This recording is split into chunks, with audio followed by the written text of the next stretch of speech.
મેં આ પરિસ્થિતિનો જિલ્લાના અધિકારીઓ સાથે પરામર્શ કરીને વિગતો લીધી છે. ડીઝલ માટે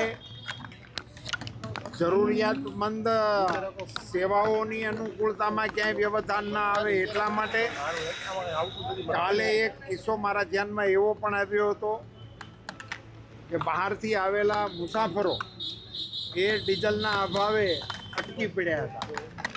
સ્થાનિક તંત્રએ એમની મદદ કરી અને એમને જવાની સુવિધા કરી આપી હતી.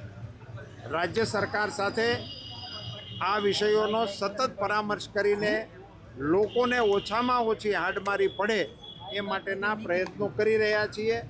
નાગરિકોને મારી બે હાથ જોડીને વિનંતી છે કે આ વર્તમાન પરિસ્થિતિને કારણે અકળામણથી આપણે એમાં લાઈનો લગાડવામાં ન જોડાઈએ, આવતીકાલે શું થશે એવા ભયને કારણે, પરંતુ વિવેકપૂર્ણ રીતે ઉપયોગ કરીએ અને જરૂરત ન હોય તો આ વપરાશનો સંયમપૂર્વક આપણે કંટ્રોલ કરીએ એવી પણ એક નમ્ર અપીલ કરું છું. અત્યારે મારી માહિતી પ્રમાણે 40% જથ્થો આપણી પાસે અવેલેબલ છે.